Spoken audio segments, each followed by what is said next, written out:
Jadi waktu itu saya memang pengen mengembangkan penilaian tapi di formatifnya dan Ya. di tahap sarjana. Kemudian di saat yang sama di tahun itu, jadi sebenarnya tahun itu saya sedang tahun galau gitu, Dokter Yoyo. Pilihan ya, kadang-kadang memang pilihan untuk kita apakah kita mau stay terus di satu kajian penelitian atau pindah. Kita yang dari UGM itu ada berempat, nggak boleh nih di UGM cuma berempat doang. Harus kita sebarluaskan nih bagi dosen-dosen UGM dan seluruh Indonesia gitu. Betul. Maka itulah alasan kami friendship. Ditambah tadi karena project, maka itulah kenapa friendship namanya FEM Regional Institute of Indonesia for Educational Development, pengembangan pendidikan and leadership.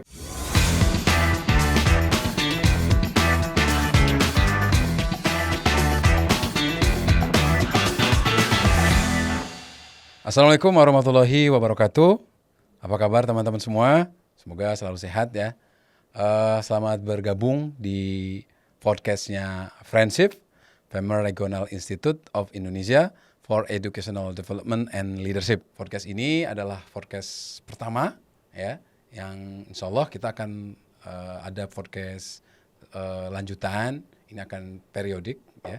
Kita akan lakukan reguler dalam rangka ya memperkenalkan tentang apa itu friendship ya, berkenalan juga dengan para alumninya, berkenalan dengan mungkin juga peserta friendship ya. Untuk apa? Untuk saling berbagi cerita dan juga berbagi tentang pendidikan kedokteran dan profesi kesehatan gitu. Nah, di episode pertama ini kita kehadiran tamu istimewa yaitu Dr. Sylvie. Apa kabar Dr. Sylvie? Alhamdulillah, baik dok. Oke.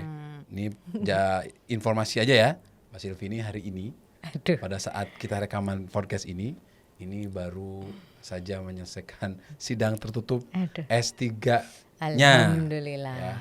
Alhamdulillahirobbilalamin. Jadi Dan S3. ini kopromotor saya salah satunya. Ya. Oke. Beliau adalah mahasiswa S3 di kedokteran UGM dengan minat pendidikan kedokteran. Nah, hari ini sidang tertutup. Alhamdulillah. Luar biasa. Tadi ada 8 penguji. Wow. Dan ke-8-8-nya menyatakan sangat puas, sangat bangga dengan penelitiannya Mbak Sylvie. Alhamdulillah. Selamat Mbak Sylvie. Ya, terima Mau kasih dok. tahu bocoran ininya nggak? IP-nya berapa? Jangan dong, jangan dong. Jangan ya. Punya luar biasa ya. Oke. Mbak Sylvie, sekarang kegiatannya apa saja nih? Di kampus nih ya dok? Di kampus. Oke, saya di kampus kebetulan sebagai dosen tetap di Fakultas Kedokteran Unjani. Kemudian selain dosen tetap, saya juga dipercaya menjadi wakil dekan 3 bidang kemahasiswaan dan kerjasama di FK Unjani. Dan karena belum ada yang di medical education-nya, jadi saya juga PJS di ketua medical education unit-nya. Jadi ketua medical education unit dan wakil dekan bidang kemahasiswaan. Oke, ya. jadi kita bersama Ibu Wakil Dekan di Fakultas Kedokteran Unjani. Ya. Kalau ada teman-teman dosen dari Unjani yang melihat ini, apa kabar? Anak BEM. Oh ya, atau anak BEM. Ini ada Ibu Wadek bersama kita di sini.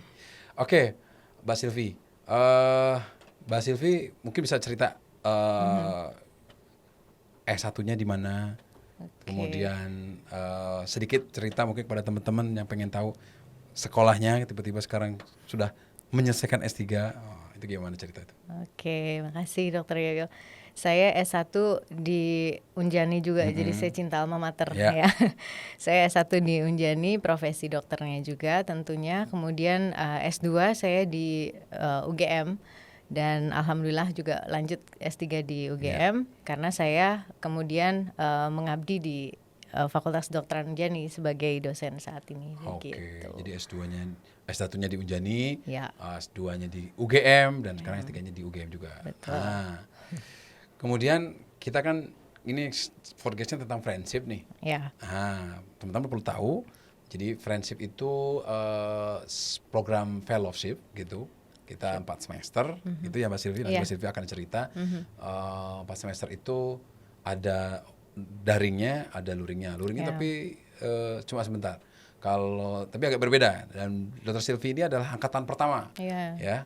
Jadi FEMER itu hasil kerjasama, friendship itu hasil kerjasama antara Departemen Pendidikan Kedokteran, Fakultas Kedokteran Kesehatan Masyarakat UGM dengan FEMER.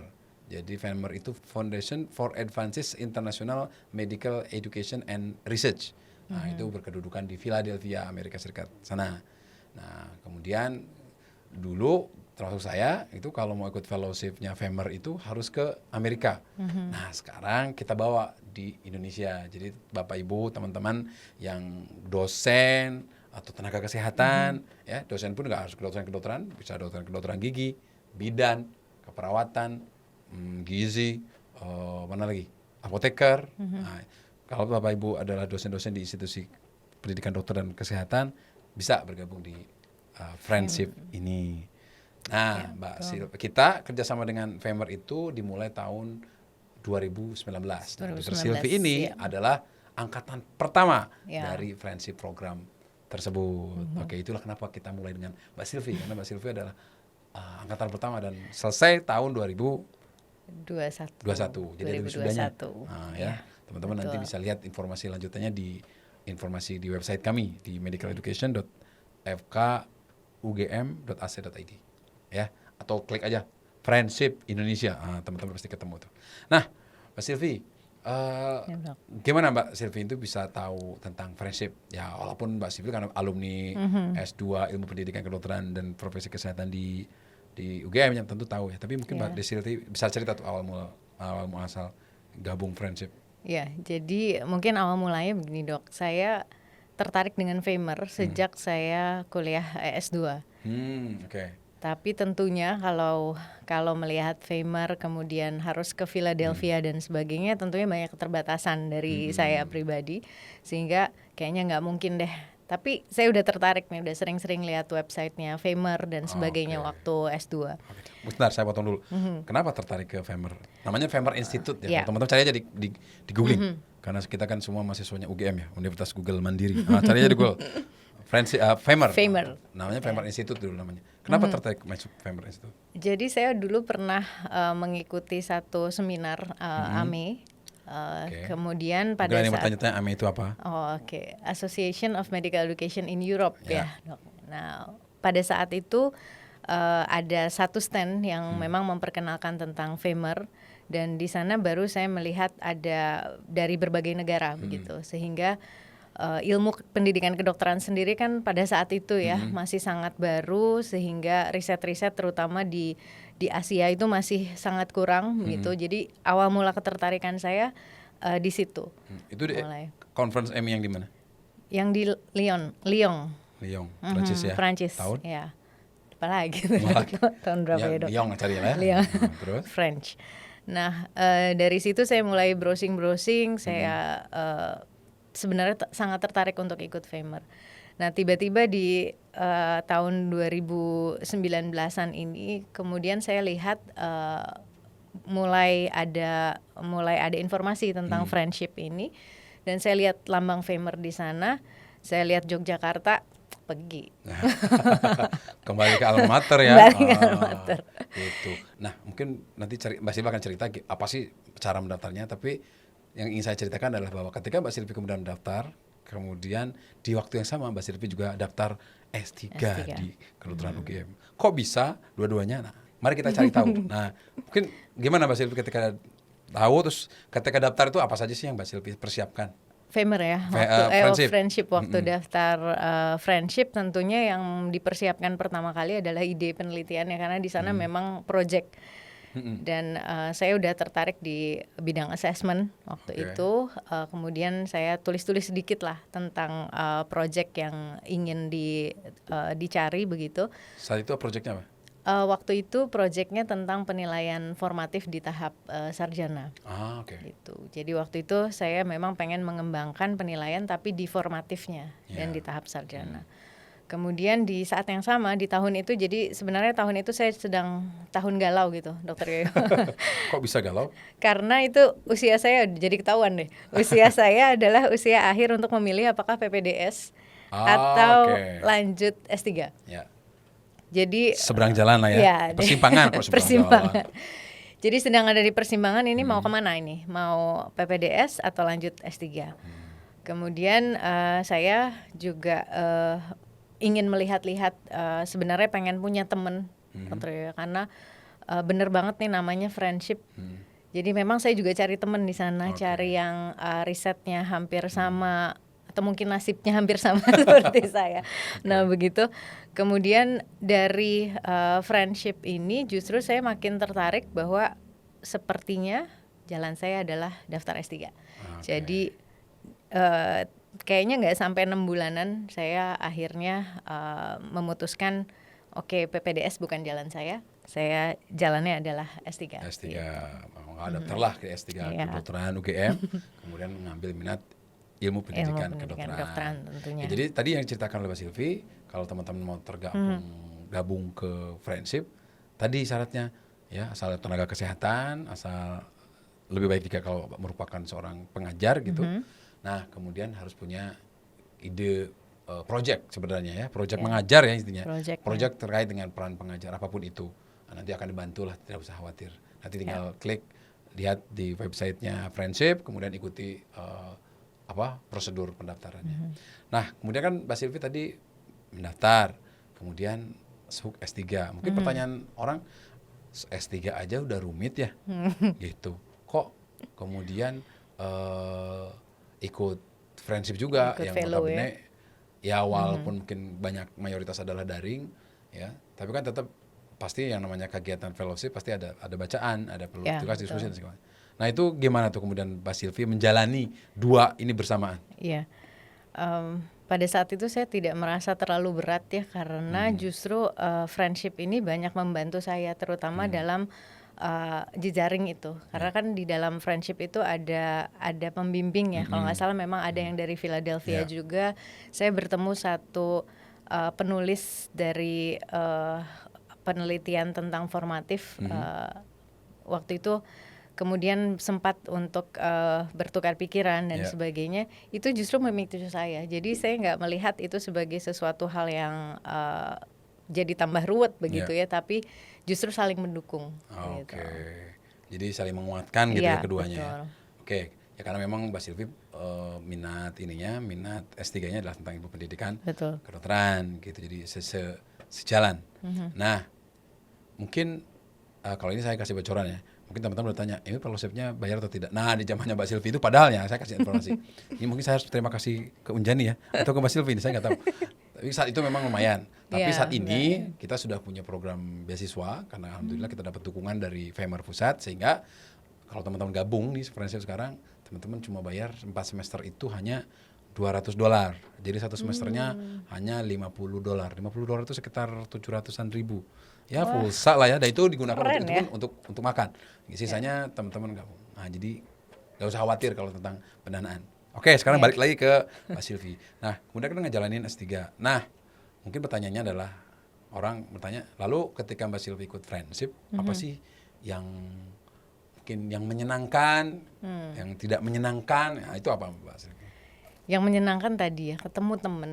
Jadi sesuai namanya friendship, buat mungkin saya nggak cuma satu-satunya, tapi orang yang mendalami ilmu pendidikan kedokteran di Indonesia terutama Pak Yoyo, itu kadang-kadang di institusinya merasa sendirian, merasa nggak ada teman diskusi dan sebagainya. Dan kebetulan memang di institusi saya juga yang mendalami ilmu pendidikan kedokteran ada, tapi yang lain mendalami juga PPDS-nya, sehingga memang tidak concern hanya di ilmu, hanya di pendidikan kedokteran saja. Sehingga saya memang membutuhkan jejaring, membutuhkan teman diskusi begitu untuk melihat ini sebenarnya path-nya kemana. Ilmu pendidikan kedokteran itu sebuah ilmu, bukan mungkin ada frase-frase yang bilang bahwa mendidik itu bukan sebuah ilmu. Kalau udah 20 tahun mendidik maka dia jadi pendidik. Kalau untuk saya yang mempelajari ilmu pendidikan itu adalah there's a science before art gitu. Jadi memang saya ingin bertemu komunitas sih sebetulnya. Lebih kepada mencari komunitas yang jalan pikirannya sama. gitu. Kalau di friendship namanya community of practice gitu Community ya. of practice. Oke. Itu mungkin. Berapa banyak saat itu? Yang Satu angkatan pertama 2019 itu berapa orang? Saya malah bahkan lupa loh. Iya, kalau nggak salah sekitar 9 atau 10 orang. Ya. Dan saya yang dari eksternal S2. Ya, jadi teman-teman program friendship itu juga kami buka untuk mahasiswa S2 S2 ilmu ya. pendidikan kedokteran. Jadi memang kalau yang mahasiswa S2 kedokteran berarti mereka double sebagai mahasiswa S2 tapi sekaligus juga sebagai fellownya friendship begitu. Nah, perbedaannya apa? S2 sama fellow. Ya S2 ya layaknya S2 ya, full gitu. Kalau fellow tadi santai, fokusnya ya banyak dipelajari tapi basicnya memang project jadi lebih secara waktu lebih luang gitu. Nah, tapi pada saat itu angkatannya Mbak Silvi kebetulan mayoritas adalah mahasiswa S2 yang mengambil. Nah, hanya Mbak Silvi yang yang di luar mahasiswa S2. Jadi saya seperti ngulang gitu. Ngulang ke bawah ya kalau ketemu adik-adik junior-juniornya karena kan Mbak Silvi tadi adalah alumni S2 ilmu Iya, pendidikan betul. UGM. Oke, kemudian itu yang menyenangkan. Kalau ininya gimana? Yang tidak menyenangkan apa? Apa ya? Saya sampai lupa. Mungkin berada di pilihan ya. Kadang-kadang memang pilihan untuk kita apakah kita mau stay terus di satu kajian penelitian atau pindah. Nah, sehingga pada saat itu memang ada waktu berarti ini. Ya, ada waktu dalam mengerjakan proyeknya. Itu juga memang harus diatur benar-benar, terutama karena dalam pengerjaan proyek FEMER saya ya kebetulan ternyata pada saat masuk S3 itu diubah sehingga saya dalam tahun kedua FEMER saya mengerjakan dua proyek yang berbeda.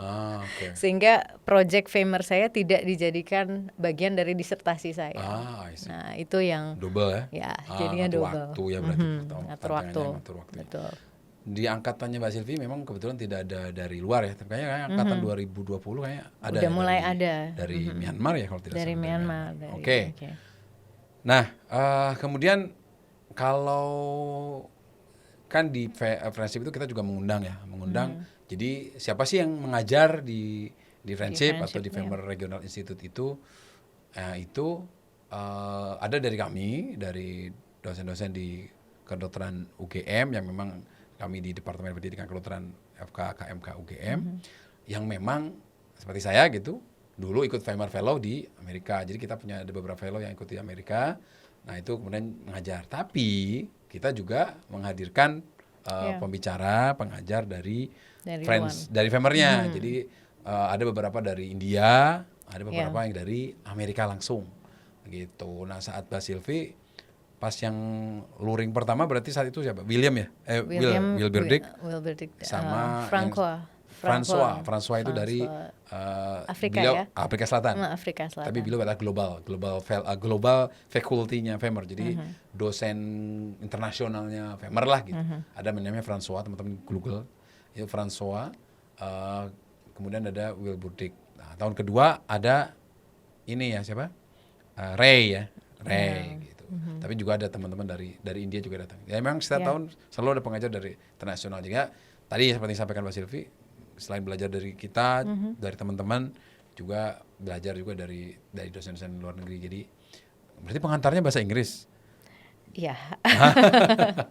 Ya, tapi menyenangkan. Ya. Meskipun pengantarnya bahasa Inggris, saya kira itu bukan menjadi sesuatu hal yang harus menjadi hambatan ya. Justru malah tempat yang belajar. Jadi bertemu langsung dengan pengajar-pengajar internasional, sharing ya. Gak usah khawatir dengan bahasa Inggrisnya gitu ya. Kita ngobrol aja gitu, nggak masalah. Ya, nah kemudian mungkin yang ingin kita bahas adalah kemudian kan biasa lah perjalanan ya 2 tahun selesai. Jadi luringnya itu kalau sekarang tahun pertama itu 6 hari, tahun kedua 5 hari. Kalau Mas Silvi saat itu masih berapa hari tuh? Masih hampir 2 minggu ya sepertinya di sini. Tahun pertama ya, tahun pertama sekitar 8-9 hari, 10 hari. Kemudian tahun kedua baru 5 hari. Ya, gitu. Kalau sekarang 6 hari, yang keduanya 6 hari yang tahun pertama tahun keduanya baru 5 hari. 5 hari. Nah, setelah itu project-project, kemudian graduation. Nah, kalau jadi wakil dekannya kapan tuh? 2020 akhir. Oh, berarti masih di dalam friendship berarti? Masih. Oh, tambah lagi kan? S3 sambil friendship Pusing fellow, aja lah. kemudian S3 tambah lagi jadi wakil dekan ya, bidang kemahasiswaan di Unjani. Wow.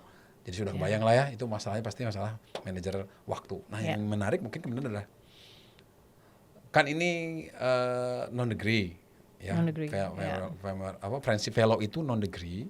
Ya walaupun teman-teman boleh menggunakan FRI gitu, FRI gitu di belakang nama teman-teman. Nah, benefit apa sih ya kemudian selain tadi hal-hal yang menyenangkan ya, tapi apa sih yang paling berkenan terkait terutama aktivitas Mbak Silvi sehari-hari sebagai dosen, sebagai wakil dekan, apa sih yang dipelajari? Ya, satu konten yang saya nggak expect bahwa itu akan saya dapatkan di friendship ya pada saat itu adalah tentang leadership, Dr. Yoyo. Okay. Nah, di sana ada satu narasumber kalau nggak salah dari India ya. Hanal. Ya. Beliau menyampaikan leadership, kemudian kita jadinya punya aktivitas yang loncat-loncat itu. Itu fun banget, tapi ini meaningful untuk saya. Kemudian kalau tadi pertanyaannya Pak Yoyo bagaimana implementasinya di saya, itu banyak sekali. Saya baru berada di kepemimpinan kan saat itu, kemudian saya melihat bagaimana caranya bisa mengikuti pemimpin yang lebih atas dari saya, tapi juga flourish yang di bawahnya. Jadi itu ternyata tidak mudah, tapi ilmu dari Famer itu memang dari friendship itu emang saya pakai begitu. Contoh bocoran. Apa tuh materi apa? Terutama ke mahasiswa ya, karena kan bidang kemahasiswaan itu mengembangkan leadership di mahasiswa. Sehingga apa yang saya dapatkan di Famer, saya latihkan ke mahasiswa. Gitu. Kalau di Unjani itu ada LKMM, mungkin di yang lain juga kepemimpinan dan manajemen mahasiswa. Jadi saya diundang ke sana, saya melakukan hal yang hampir sama persis dengan apa yang dilakukan. Saya main-main pakai sungai, buaya-buaya gitu. And it was fun, very fun. Mahasiswa suka? Iya. Kalau teman-teman nanya, jadi boleh kami implementasikan? Why not? Silakan aja. Gitu. Dan Dr. Silvi, saya kadang-kadang manggil Dr. Silvi, kadang-kadang Mbak Silvi. Mbak Silvi sama. Saya khawatir soalnya kalau ditonton sama teman-teman Unjani. Saya manggilnya Mbak Silvi nggak apa-apa ya. Mbak Silvi mempraktikkan itu, menerapkan apa yang beliau terima kepada mahasiswanya. Dan mahasiswa senang? Iya. Saya bawa bawa untuk peralatannya itu saya bawa sengaja karena memang di friendship animal itu ya. Di friendship ini juga saya belajar kalau role play itu ya kayak gitu ya, mainkan gitu. Sehingga ada motoriknya juga kan, bukan hanya materi-materi aja gitu. Jadi interaktif ya, ada kolaborasi, ada apa lagi tuh di situ? Berarti project based juga kali ya. Project based. Nah, jadi teman-teman memang alasan kami membawa Famer Institute yang dari tadinya mesti ke Philadelphia bawa ke Indonesia, salah satu yang memang paling menonjol yang saya juga dapatkan ketika saya jadi Famer Fellow-nya di Philadelphia, Amerika Serikat adalah kepemimpinan. Leadership-nya itu ya. Gak boleh nih cuma berempat atau sepertinya saat itu di Indonesia sudah ada dua, ada yang sudah sebelumnya. Tapi kita yang dari UGM itu ada berempat, nggak boleh nih di UGM cuma berempat doang. Harus kita sebarluaskan nih bagi dosen-dosen UGM dan seluruh Indonesia gitu. Betul. Maka itulah alasan kami friendship.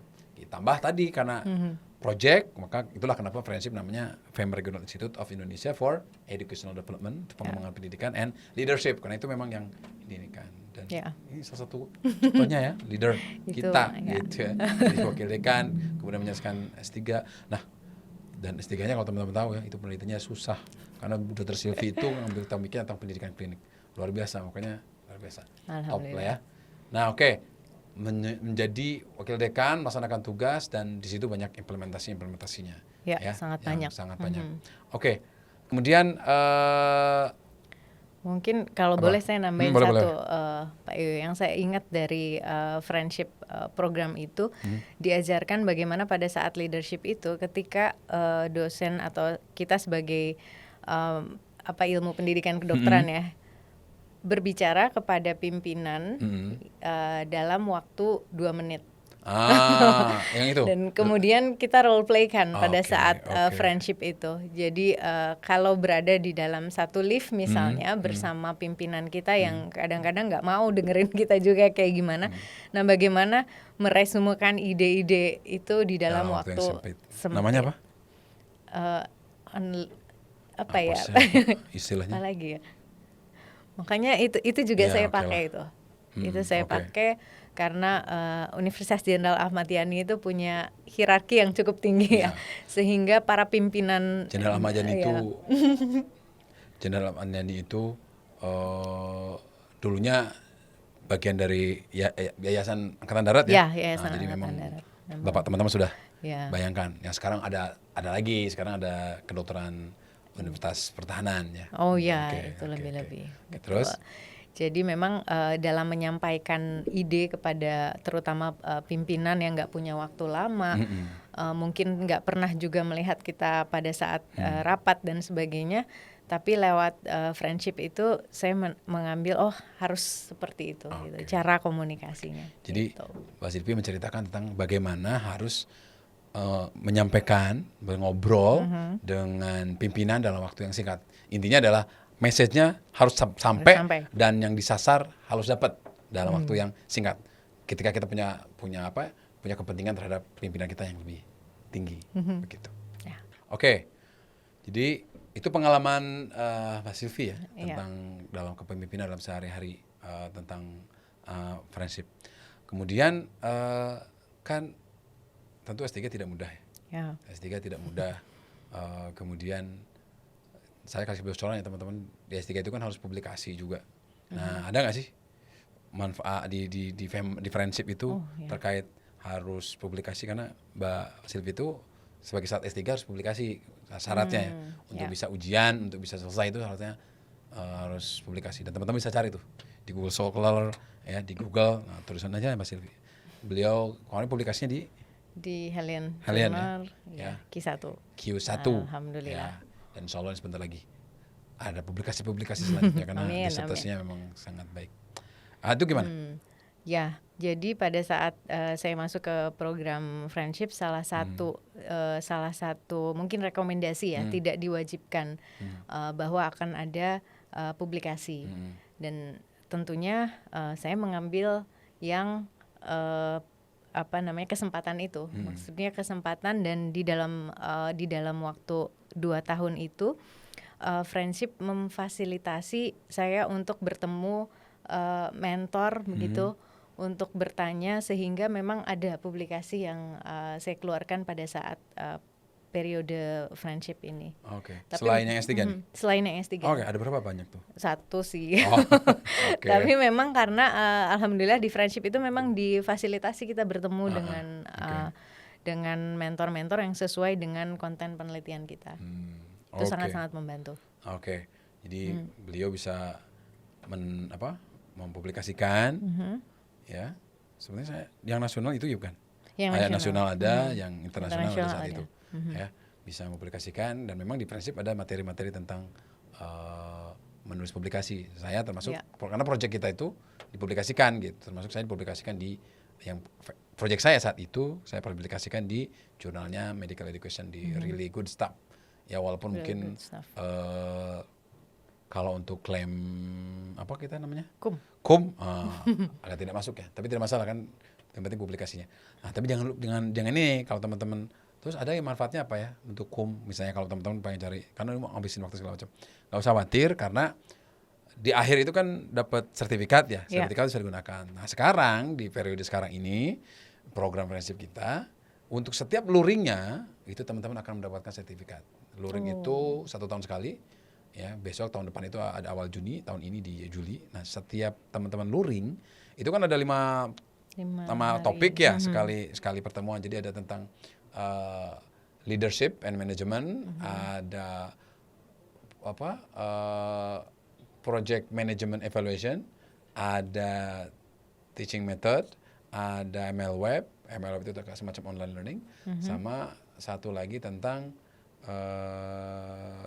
research methodology. Nah itu teman-teman akan setiap luring itu akan mendapatkan sertifikat. Nah sehingga teman-teman bisa tuh dimasukin, kan sekarang lagi musimnya sister gitu kan, sister, ya. untuk upload hukum. Nah itu bisa digunakan gitu. Betul. Selain nanti setelah selesai teman-teman juga ada sertifikat gitu. Jadi ini untuk membantu agar teman-teman kegiatan luring teman-teman itu dapat pengakuan sebagai kegiatan pengembangan diri ya untuk kegiatan sebagai seorang dosen begitu. Nah tapi tentu saja saya meyakini ketika daftar, termasuk Mbak Silvi, ketika daftar itu tujuannya bukan sertifikat tapi untuk mendapatkan pengalaman tadi yang sudah diceritakan. Ya, gitu pengalaman dan dapat friend karena ini friendship. Karena friendship ya, dapat networking ya betul. Dapat networking. Ya, oke. Lumayan memang. Saat itu saya punya teman sampai sekarang masih kontak-kontakan, kadang-kadang ada yang dari Pakistan, ada yang dari Afrika, ada yang dari Filipina, banyak internasional. Nah, Mbak Silvi kebetulan saat itu dari Indonesia, tapi angkatan berikutnya sudah ada tuh 2 angkatan itu dengan dari Myanmar gitu. Jadi menarik, terutama tapi kan pengajarnya juga ada dari luar juga ya. Iya, betul. Untuk itu. Oke, Mbak Silvi. Kemudian selesai friendship, setelah itu digunakan, itu masih berlanjut nggak tuh yang latihan kepemimpinan manajemen mahasiswa? Tiap tahun itu. Setiap tahun. Good. Jadi itu berkah ya, jadi kayak di training of trainer gitu ya, diajari tentang kepemimpinan manajemen, kemudian dilatihkan kepada mahasiswa. Oke. Nah, terus sekarang what next nih bagi Mbak Silvi? Kan sudah selesai nih, friendship sudah selesai, pertanyaan S3 sulit ya, sudah selesai, kemudian sekarang wadek gitu. What next-nya apa nih Mbak Silvi? Waduh, pertanyaannya sulit. Sebenarnya saya pengen tidur dulu. Ya, Mbak Silvi itu baru sedang tertutup hari ini dan katanya beliau tadi malam tidak tidur. Nggak jelas itu. Deg-degan loh ya. 8 loh, pengujinya 8 orang. Dan dari 8 itu 1, 2, 3, 4, 5 orang adalah guru besar. Guru besar. Bisa bayangkan kan? Amazing kali. Tapi semuanya 5 guru besar itu acungi jempol. Gitu. Oke. What next nih? What next-nya mungkin ada beberapa hal ya, terutama di bidang riset, di bidang riset di medical education khususnya. Pengembangan dari apa yang sudah dilakukan di disertasi, tentunya saya pengen ada luarannya, karena memang dari disertasi tersebut kayaknya penasaran aja gitu ya. Ada yang belum dimunculkan di jurnal ilmiah dan sebagainya. Kemudian yang selanjutnya pengembangan ilmu pendidikan kedokteran, terutama dalam institusi saya yang masih sampai saat ini sedikit peminatnya. Jadi ketika ada alumni sudah riset tentang pendidikan kedokteran. Bahkan salah satu riset yang skripsi, yang saya bimbing skripsi kemarin, alhamdulillah publish di proceeding internasionalnya. Congratulations. Nah, itu kan mahasiswanya tertarik ya, Dr. Yoyo. Tapi setelah selesai, setelah sumpah dokter, saya mau ngambil medical education, kemudian internship dan menghilang. Itu sulit sekali mencari alumni lagi gitu ya, yang kemudian tertarik untuk mengambil ilmu medical education. Jadi karena sudah disinggung-singgung tentang tertarik ilmu medical education, saya jadi penasaran. Mungkin teman-teman juga penasaran yang mungkin yang di luar ini ya, di luar teman-temannya di luar komunitas ilmu pendidikan kedokteran dan profesi kesehatan, itu apa menariknya sih ilmu pendidikan kedokteran? Mbak Silvi, jangan nanya ke saya. Mbak Silvi, apa sih menariknya? Kenapa Mbak Silvi memutuskan kayak tadi kan di persimpangan nih, mau PPDS atau S3 pendidikan kedokteran? Ya kalau S3 memang sih nantinya guru besar dan sebagainya. Apa sih menariknya? Ini bagi teman-teman yang bergabung di podcast ini, apa sih menariknya ilmu pendidikan kedokteran dan profesi kesehatan itu? Ya, karena tadi yang saya sudah sebutkan, Pak Yoyo, semakin saya mempelajari ilmu ini, semakin saya tahu bahwa there's a science before art. Jadi selalu ada evidence-nya dari suatu metode yang kita gunakan dalam mendidik, misalnya seperti itu. Jadi buat saya sih seru banget ya ilmu ini, sehingga dan semakin saya membaca, banyak interrelasi teori-teori yang lain Ya. sebetulnya. Ada teori psikologinya, kadang teori komunikasinya, sehingga ini mungkin agak bergerak sedikit dari ilmu kedokteran yang kotaknya begitu, bergerak sedikit ke ilmu sosial, bahkan lebih banyak ilmu sosialnya. Tapi dari situ kita bisa menuangkan itu dalam kualitas mengajar. Ketika ada mahasiswa yang alumni yang tiba-tiba, "Dok, saya kayak gini tuh karena dokter loh. Saya dulu dinasehati, terus saya kayak gini tuh karena dokter loh." Nah, yang kayak gitu tuh priceless banget kalau buat saya. Oke. Luar biasa ya. Jadi Luar itu biasa loh ilmunya. ketika ada alumni kemudian menyampaikan terima kasihnya karena merasakan benefit dari apa yang Dari ilmunya. dari ilmu yang diberikan. Nah, jadi memang rumit ya karena kalau bicara ilmu pendidikan itu kadang-kadang seperti tadi ceritakan Mbak Silvi, kadang-kadang semua orang merasa bahwa saya tahu cara mendidik bagaimana. Ya. Buktinya saya didik kayak gini-gini juga. Jadi maksudnya itu jadi orang yang bergelar, jadi profesional, gitu, Iya, bisa betul. praktek tanpa ilmu yang jelimet tentang pendidikan dan sebagainya. Itu juga gitu. Nah, cuma tadi Mas Silvi menceritakan, sebenarnya kalau dipelajari ya kan segala sesuatu itu harusnya dilakukan atas dasar pengetahuan. Kita melakukan sesuatu itu atas dasar kenapa ini kita harus melakukan ini, apa dasarnya, kenapa harus melakukan ini, apa evidence-nya gitu. Nah, tadi Mas Silvi meng-highlight itu bahwa ya there is a science before art. Jadi ya betul memang mengajar itu Seni ya. seni makanya gitu. seni. Sekarang ada istilah adaptive learner, itu lebih menyeni lagi gitu, adaptive learner. Tapi kan memang ada science behind-nya. Jadi ada kita melakukan sesuatu itu kan ada dasarnya, bukan hanya ikut-ikutan segala macam, tapi ada dasarnya, ada dasar kepentingannya dan segala macam. Ada pengetahuannya, ada keterampilannya, ada sikap dasar profesionalisme yang perlu dipenuhi juga begitu ya. Jadi itu.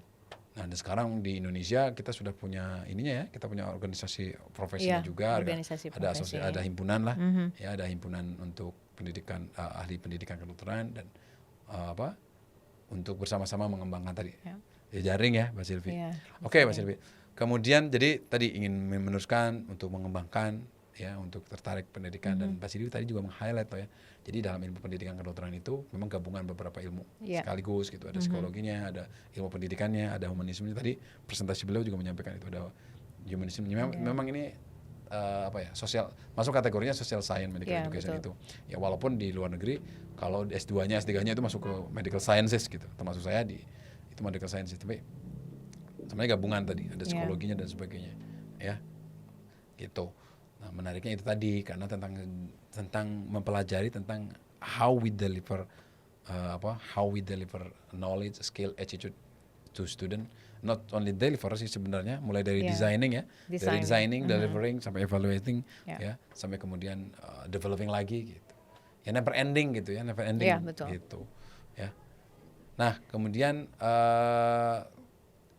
saran atau rekomendasi Mbak Silvi apa nih kepada teman-teman mungkin yang pengen memperdalam ilmu pendidikan, kedokteran dan profesi kesehatan, ingin mungkin bergabung ingin juga bergabung dalam friendship. Sarannya apa nih, Mbak Silvi?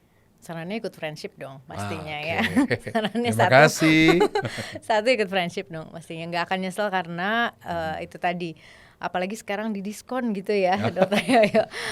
Diskon memang ada beasiswa lah ya. Ada beasiswa ya, jadi itu worth it banget kalau menurut saya. Bagaimana kita mengembangkan jejaring dan kemudian dari jejaring itu tumbuh banyak sebetulnya. Banyak ngobrol tentang risetnya, muncul ketertarikan kita terhadap salah satu cabang ilmunya, misalnya tentang tadi apakah assessment atau teaching and learningnya. Jadi dengan meningkatkan jejaring itu juga kita menambah added value ya dari kita sendiri. Nah itu friendship itu banyak sekali berperan, terutama masa transisi tadi saya yang lagi galau itu.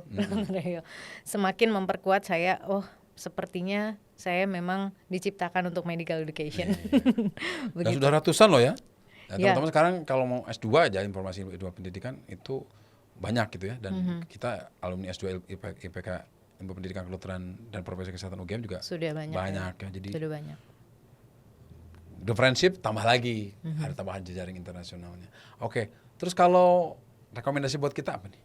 buat kita yang di friendship. Apa sih sarannya apa?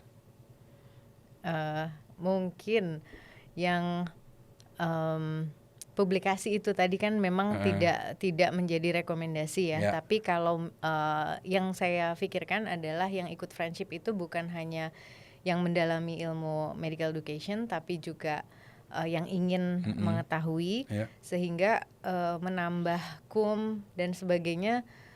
Dari 2 tahun kemudian muncul satu publikasi itu kayaknya memungkinkan deh.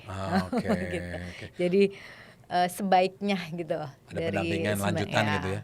Betul. Sampai muncul ada publikasi itu kayaknya seru dan nambahin KUM kan sebetulnya. Ada saran nggak untuk ini kan sudah banyak juga alumninya friendship nih. Mantan-mantannya, bukan mantan sih, alumni ya, alumninya friendship. Pengen nggak kalau dibuatin program, ada program lanjutan gitu kan? Kalau telah fellowship 2 itu sebagai basic, mau nggak sih ada lanjutan? Keren banget loh. Ya? Kalau sampai ada, apalagi sampai riset collaboration gitu. Itu keren banget. Oke. Mudah-mudahan ya, kita sedang merancang juga, terutama saya merancang untuk teman-teman yang sudah lewati, sudah jadi fellow, udah jadi lulusan friendship gitu. Saya pengen bikin program lanjutan. Apa itu program lanjutnya? Ditunggu saja ya. Ini memang perlu dipersiapkan dan sebagainya. Tapi insyaallah lah ya. Supaya berkelanjutan gitu kan. Kita harus continuing ya. Continuing medical and health profession education. Jadi istilahnya apa? Belajar sepanjang hayat gitu. Supaya lifelong learner. Lifelong learner. Supaya tidak sendirian. Terus bersama-sama terus gitu. Karena memang ya namanya belajar itu never ending ya. Terus belajar terus menerus sampai kita berhenti, sudah tidak bisa belajar lagi. Tapi yang penting bahwa di friendship ini tadi message-nya dari Pak Silvi adalah leadership ya, kemudian pengembangan pendidikan itu menjadi pokok, dan itu tadi kita mendengar cerita dari Mbak Silvi tentang bagaimana beliau menggunakan apa yang sudah dipelajari, terutama untuk konteks pemimpinan. Tidak hanya untuk digunakan oleh Mbak Silvi sendiri, tapi juga di-deliver kepada mahasiswa. Tadi Mbak Silvi bercerita tentang bagaimana beliau membuat latihan kepemimpinan dan manajemen untuk mahasiswa. Oke, Mbak Silvi. Terima kasih banyak. Sama-sama. Jauh-jauh dari Bandung. Ini mestinya istirahat ya, habis ujian tes 3 malah membantu saya di sini. Gak apa, buat friendship gak apa-apa. Oke. Bergabung di sini friendship. Terima kasih banyak. Sama-sama. Semoga sehat selalu, sukses selalu, dan bahagia selalu. Oke. Terima kasih. Sampai ketemu lagi di lain waktu di kegiatannya friendship maupun di kegiatannya Departemen Pendidikan Kedokteran ya, Fakultas Kedokteran, Kesehatan Masyarakatan, Keperawatan UGM ya, karena kita Mbak Silvi ini juga kita punya organisasi alumni juga, 2 ilmu pendidikan kedokteran ya di UGM. Oke, terima kasih, sampai ketemu lagi. Demikian tadi teman-teman untuk podcast kita pada kali ini ya. Terima kasih sudah bergabung dan tunggu kami di podcast friendship selanjutnya. Terima kasih. Assalamualaikum warahmatullahi wabarakatuh.